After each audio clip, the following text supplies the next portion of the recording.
Students अस्सलाम वालेकुम। जैसा कि हमने क्लास 44 में 12 टेंस पढ़े थे, तो आज हमारा क्लास 45 है। तो आज हमारा न्यू टॉपिक है पार्ट्स ऑफ स्पीच। तो स्टूडेंट्स, जैसा कि मैंने आपको इंट्रोडक्शन करवाया था पार्ट्स ऑफ स्पीच का हमने पहली वीडियो में, तो आज हम सीखेंगे कि पार्ट्स ऑफ स्पीच हमारे क्या होते हैं। तो हमारे 8 पार्ट्स ऑफ स्पीच होते हैं। उनमें से जो हमारा पहला पार्ट्स ऑफ स्पीच होता है वो नाउन होता है। तो स्टूडेंट्स, सबसे पहले मैं आपको बता दूं कि हम पार्ट्स ऑफ स्पीच क्यों पढ़ते हैं। तो दरअसल हम पार्ट्स ऑफ स्पीच इसलिए पढ़ते हैं स्टूडेंट्स, तो हमारी 90% जो इंग्लिश ग्रामर होती है वो पार्ट्स ऑफ स्पीच पे बेस होती है। हमारा कोई भी सेंटेंस होता है तो उसमें हमारा पार्ट्स ऑफ स्पीच होता है।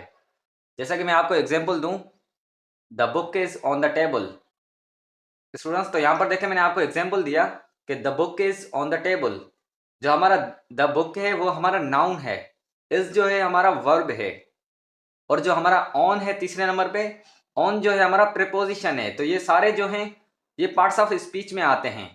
कोई भी हमारा सेंटेंस होता है उसमें हमारे सारे पार्ट्स ऑफ स्पीच ही होते हैं, लेकिन वो डिफरेंस पार्ट्स ऑफ स्पीच होते हैं। कहीं नाउन होता है, कभी प्रीपोजिशन होता है, कहीं वर्ब होता है, तो इस तरह के होते हैं। तो स्टूडेंट्स, अगर हमें पार्ट्स ऑफ स्पीच नहीं पता होगी तो हमें सेंटेंस समझ ही नहीं आएगा। अभी आप यहाँ पर ये भी सोच रहे होंगे फिर हमने टेंसेस क्यों पढ़े। टेंसेस हमने इसलिए पढ़े कि हमें जो बोलने का तरीका होता है इंग्लिश, हमने वो रूल सीखा, लेकिन जो उसमें जो वर्ड इस्तेमाल होते हैं वो हमारे सारे पार्ट्स ऑफ स्पीच होते हैं। तो वो मैं आपको थोड़ा आगे समझाऊंगा। तो यहाँ पर देखें हमारा जो पहला पार्ट्स ऑफ स्पीच है वो नाउन है। तो सबसे पहले मैं आपको नाउन की डेफिनेशन बता दूं। Noun is the name of person, place और एनीथिंग। नाउन जो होता है वो नाम होता है किसी पर्सन आदमी का, या प्लेस किसी जगह का, या कोई भी थिंग का, मीन्स कोई भी चीज का। तो जो भी हमारे नाम होते हैं वो सारे हमारे नाउन होते हैं। तो जैसा कि मेरे पास एग्जाम्पल है क्लास, तो क्लास जो है हमारा ये भी एक नाउन है, नाम है। और लव, अली, एयर, तो इस तरह के हमारे जितने भी नाम होंगे वो सारे हमारे नाउन हैं। तो यहाँ पर मैंने लिखा है there are 5 kinds of noun. Noun के जो है 5 किस्म होते हैं। तो पहला हमारा होता है कॉमन नाउन। कॉमन नाउन किस तरह का, जो हमारा नॉर्मल है, जैसे यहाँ पर क्लास है। क्लास जो है हमारा नॉर्मल नेम है, मीन्स इस क्लास जैसा एक और भी क्लास हो सकता है।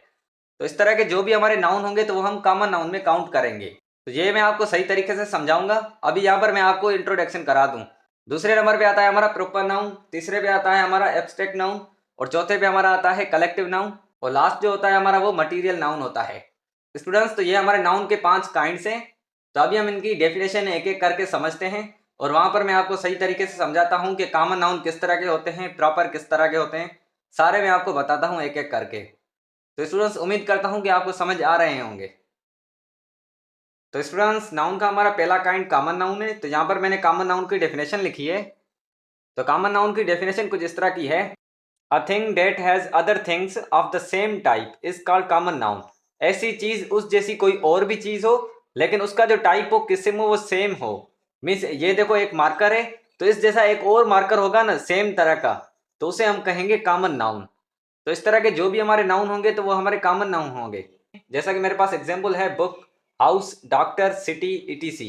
बुक जो होता है इस जैसा बुक एक और भी मिल जाएगा। तो यहाँ पर हमारा डॉक्टर है, तो इस तरह का डॉक्टर एक और भी होगा। तो इस तरह के जो भी हमारे होंगे ना, जो एक चीज हो उस तरह की एक और भी चीज हो सेम तरह की, तो उसे हम कहेंगे कॉमन नाउन। तो स्टूडेंट्स, यहाँ पर मेरे पास एग्जाम्पल है I sell many books in a day. तो इसका मीनिंग ये है कि मैं एक दिन में बहुत सारी किताबें सेल करता हूँ। तो यहाँ पर देखें मेनी बुक्स, ये हमारा कॉमन नाउन है, क्योंकि उस तरह की बुक कोई और भी हो सकती है। तो यहाँ पर हमारे पास दूसरा जुमला है ही बिल्ट अ हाउस। तो स्टूडेंट, यहाँ पर लास्ट में देखें हाउस, तो ये भी हमारा नाउन है, ये हमारा कॉमन नाउन है, क्योंकि हाउस जो है एक और भी हो सकता है। तो स्टूडेंट्स, इस तरह के जो भी हमारे नेम होते हैं उन्हें हम कॉमन नाउन कहते हैं। मीन्स एक चीज हमारी हो उस तरह की हमारी एक और भी चीज हो। स्टूडेंट्स, तो अभी हम दूसरा काइंड पढ़ते हैं। स्टूडेंट्स, तो यहाँ पर मैंने नाउन का दूसरा काइंड लिखा है, जो है हमारा प्रॉपर नाउन। तो सबसे पहले मैं आपको प्रॉपर नाउन की डेफिनेशन बता दूं। A thing date is single of its type is called proper noun. तो स्टूडेंट्स, यहाँ पर देखें a thing date is a single of its type, means ऐसी चीज जिसका टाइप जो किस्म हो एक ही हो। मीन्स कोई भी हमारी चीज हो वो एक ही हो, उस जैसी चीज एक और ना हो, तो उसे हम कहते हैं प्रॉपर नाउन। तो जैसा कि मेरे पास एग्जाम्पल हैं पाकिस्तान, ताजमहल, कराची, अली, ईटीसी। तो यहाँ पर देखें पाकिस्तान, पाकिस्तान भी हमारा प्रॉपर नाउन है। स्टूडेंट्स, तो पाकिस्तान हमारा प्रॉपर नाउन इस वजह से क्योंकि पाकिस्तान जैसा कोई और मुल्क नहीं है। पाकिस्तान सिर्फ एक ही मुल्क का नाम है, तो इस वजह से ये हमारा पाकिस्तान जो है प्रॉपर नाउन है। इसी तरह ताजमहल, तो स्टूडेंट्स ताजमहल भी एक ही बना हुआ है, तो ताजमहल जैसा कोई और नहीं है, तो इस वजह से हमारा जो ताजमहल है वो भी हमारा प्रॉपर नाउन है। मीन्स ऐसी चीज़ें जो हमारी सिंगल हो, उस तरह की एक और चीज़ ना हो, तो उसे हम कहते हैं प्रॉपर नाउन। तो यहाँ पर मैंने कुछ सेंटेंस लिखे हैं, उनमें प्रॉपर नाउन लिखे हैं। हमारा पहला सेंटेंस है Pakistan won the match by 2 wickets. तो स्टूडेंट्स यहाँ पर देखिए पाकिस्तान जो है हमारा प्रॉपर नाउन है। तो यहाँ पर हमारे पास दूसरा जुमला है दे प्ले फुटबॉल। तो यहाँ पर जो हमारा फुटबॉल है वो भी हमारा प्रॉपर नाउन है, क्योंकि फुटबॉल एक ऐसी गेम है, उस तरह की एक और गेम नहीं है। तो इस तरह के जो भी हमारे नाम होंगे वो हमारे प्रॉपर नाउन होंगे। तो स्टूडेंट उम्मीद करता हूँ कि आपको समझ आ गया होगा। तो अभी हम नाउन का तीसरा काइंड पढ़ते हैं। स्टूडेंट्स तो यहाँ पर हमारे नाउन का तीसरा काइंड है कलेक्टिव नाउन। तो सबसे पहले मैं आपको कलेक्टिव नाउन की डेफिनेशन बता दूं। अ नेम ऑफ कलेक्शन और group of things people place is called collective nouns. Students तो इसका उर्दू में मीनिंग ये है, ऐसा नाम जो किसी कलेक्शन का हो या फिर ग्रुप ऑफ थिंग्स का हो, किसी चीज़ों का ग्रुप हो उसका नाम हो, चाहे वो लोग हो या फिर जगहें हो। तो इस तरह के जो भी हमारा नाउन होगा ना, जो ग्रुप ऑफ थिंग्स का नाम होगा, मीन्स एक ग्रुप में 5-6 लोग होंगे, उसका हम एक ही नाम देंगे, तो वहाँ पर हम उन्हें कलेक्टिव नाउन कहेंगे। जैसा कि हमारे पास एग्जाम्पल है फैमिली। तो स्टूडेंट्स ये देखो फैमिली भी हमारा एक ग्रुप है, क्योंकि इसमें देखो फैमिली में बहुत सारे मेंबर होते हैं, तो उन्हें भी हम कलेक्टिव नाउन कहते हैं, क्योंकि इनका एक ही नाम होता है फैमिली, लेकिन उसमें मेंबर बहुत सारे होते हैं।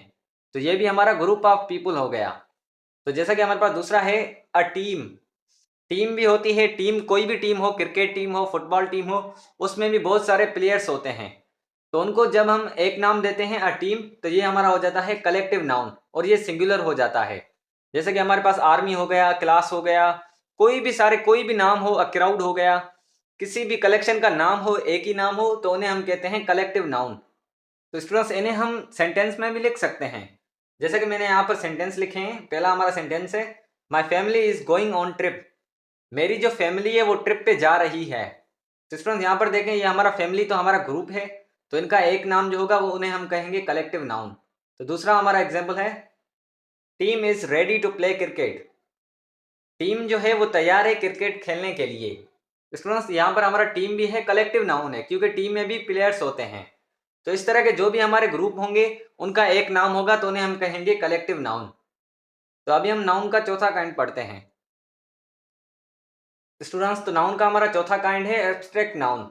सबसे पहले मैं आपको एब्स्ट्रैक्ट नाउन की डेफिनेशन बता दूं। A name of thing which we can't touch, taste and hear, only feel is called abstract noun. तो स्टूडेंट एब्स्ट्रैक्ट नाउन वो होता है ऐसी चीज़ों का नाम जिसे हम टच भी नहीं कर सकते, टेस्ट भी नहीं कर सकते, हेयर मीन्स सुन भी नहीं सकते, सिर्फ हम फील कर सकते हैं, महसूस कर सकते हैं, तो उन्हें हम कहते हैं एब्स्ट्रैक्ट नाउन। तो जैसा कि यहाँ पर हमारे पास एग्जाम्पल है लव। तो स्टूडेंट लव जो होता है वो हम सिर्फ महसूस कर सकते हैं, ना इसे हम टच कर सकते हैं, ना टेस्ट कर सकते हैं, ना उसे सुन सकते हैं। हमारे पास दूसरा है हेट, विजडम। विजडम कहते हैं हम अकल को। और लास्ट में है हमारा डिज़ायर, ईटीसी। डिज़ायर कहते हैं हम ख्वाहिश को। तो इस तरह के जो भी हमारे नाउन होंगे ना, जिन्हें हम टच भी नहीं कर सकते, सुन भी नहीं सकते और टेस्ट भी नहीं कर सकते, सिर्फ हम उन्हें फील कर सकते हैं, तो उन्हें हम कहते हैं एब्स्ट्रैक्ट नाउन। तो यहाँ पर मैंने 2 सेंटेंस लिखे हैं। पहला सेंटेंस हमारा ये है wisdom is God gift. Students तो इसका उर्दू में मीनिंग ये है अकल जो है वो खुदा का तोहफा है। स्टूडेंट्स तो यहाँ पर हमारे पास दूसरा सेंटेंस है knowledge is the powerful weapon. Students इसका मीनिंग ये है नॉलेज जो होती है वो ताकतवर हथियार होता है। तो स्टूडेंट यहाँ पर देखें, नॉलेज को हम टच भी नहीं कर सकते, टेस्ट भी नहीं कर सकते और सुन भी नहीं सकते। तो इस तरह के जो भी हमारे नेम होंगे उन्हें हम कहेंगे एब्स्ट्रैक्ट नाउन। स्टूडेंट्स तो उम्मीद करता हूँ कि आपको समझ आ गया होगा। स्टूडेंट्स तो अभी हम नाउन का आखिरी काइंड पढ़ते हैं। स्टूडेंट्स तो नाउन का हमारा 5वां काइंड है मटीरियल नाउन। तो सबसे पहले मैं आपको मटीरियल नाउन की डेफिनेशन बता दूं। A name of things which can be made by other things is called material noun. Students तो मटीरियल नाउन एक नेम होता है चीज़ों का जो दूसरी चीज़ों की मदद से बनाई जाती हैं, तो उन्हें हम कहते हैं मटीरियल नाउन। मीन्स कोई चीज़ ऐसी हो जो दूसरी चीज़ से बनाई गई हो, उन्हें हम कहते हैं मटीरियल नाउन। स्टूडेंट्स तो यहाँ पर हमारे पास कुछ एग्जाम्पल हैं। हमारा पहला एग्जाम्पल है शुगर। तो स्टूडेंट्स यहाँ पर देखें शुगर भी देखो क्रॉप से बनाई जाती है। तो स्टूडेंट्स ऐसे जो भी चीज़ें होंगी जो दूसरी चीज़ से बनाई गई होगी उन्हें हम मटीरियल नाउन कहेंगे। जैसा कि हमारा है टी। तो टी हमारी मिल्क से बनती है, तो इसे भी हम मटेरियल नाउन कहेंगे। इस तरह के हमारे जो भी हों, गोल्ड हो, डायमंड हो, ऑयल हो, कॉपर हो, सिल्वर हो, जितने भी हमारे चीज़ें होंगी जो दूसरी चीज़ों से बनाई गई होगी, उन्हें हम मटेरियल नाउन कहेंगे। स्टूडेंट्स, तो यहाँ पर मैंने कुछ सेंटेंस लिखे। तो पहला सेंटेंस हमारा ये है, girls are like to wear gold. इसका उर्दू में मीनिंग ये है, लड़कियां जो है वो गोल्ड पहनना पसंद करती हैं। स्टूडेंट्स, तो यहाँ पर लास्ट में देखें, गोल्ड जो है हमारा मटेरियल नाउन है। और यहाँ पर हमारे पास दूसरा सेंटेंस है, diamond is precious thing in the world. Diamond जो है कीमती चीज़ है दुनिया में। तो यहाँ पर देखें, डायमंड जो है वो भी हमारा मटेरियल नाउन है। तो इस तरह के जो भी नाम होंगे उन्हें हम कहेंगे मटेरियल नाउन। स्टूडेंट्स, तो उम्मीद करता हूँ कि आपको समझ आ गया होगा। तो ये थे हमारे नाउन के 5 काइंड। अभी नाउन के 2 और भी टाइप हैं, जैसा कि हमारा होता है काउंटेबल नाउन और अनकाउंटेबल नाउन। मीन्स कोई नाउन ऐसे होते हैं जो हम काउंट कर सकते हैं, और एक नाउन ऐसे होते हैं जो हम काउंट नहीं कर सकते। वो मैं आपको लिखकर बताता हूँ। स्टूडेंट्स, तो यहाँ पर मैंने काउंटेबल नाउन की डेफिनेशन लिखी है। काउंटेबल नाउन की डेफिनेशन कुछ इस तरह की है, those nouns we count easily. Means ऐसे हमारे नाउन जो हम आसानी से काउंट कर सके, मीन्स गिन सके। जैसा कि हमारे पास एग्जाम्पल है, chair, pens, fan, car, ETC. Means यहाँ पर देखो, हमारा पहला है चेयर। चेयर को हम काउंट कर सकते हैं, 1 हो, 4 हो, 5 हो। ऐसे जो भी हमारे होंगे जो हम काउंट कर सकेंगे नाउन को, उन्हें हम कहते हैं काउंटेबल नाउन। स्टूडेंट्स, तो दूसरे नंबर पे आता है अनकाउंटेबल नाउन। तो अनकाउंटेबल नाउन की डेफिनेशन कुछ इस तरह की है, those things we can't count. Means ऐसी चीज़ें, ऐसे नाउन जो हम काउंट ना कर सकें। जैसा कि हमारे पास एग्जाम्पल है मिल्क। तो मिल्क हमारा क्या है, अनकाउंटेबल नाउन है, उसे हम गिन नहीं सकते हैं। तो जैसा कि हमारे और आ गए, वाटर आ गया, राइस आ गया, ऑयल आ गया, ऐसे नाउन्स जो हम काउंट नहीं कर सकेंगे, जैसे हम ये काउंट नहीं कर सकते, तो उन्हें हम कहते हैं अनकाउंटेबल नाउन। तो स्टूडेंट्स, उम्मीद करता हूँ कि आपको समझ आ गया होगा। काउंटेबल नाउन हमारे वो होते हैं जो हम काउंट कर सकते हैं, और अनकाउंटेबल नाउन हमारे वो होते हैं जो हम काउंट नहीं कर सकते। तो स्टूडेंट्स, आज की हमारी वीडियो इतनी ही थी। उम्मीद करता हूँ कि आपको नाउन समझ आ गया होगा। तो अगर आपको वीडियो अच्छा लगा हो तो वीडियो को लाइक करें और चैनल को सब्सक्राइब करें। चैनल का नाम है पीनल इंग्लिश चैनल। तो मिलते हैं नेक्स्ट वीडियो में। टेक केयर, अल्लाह हाफिज़।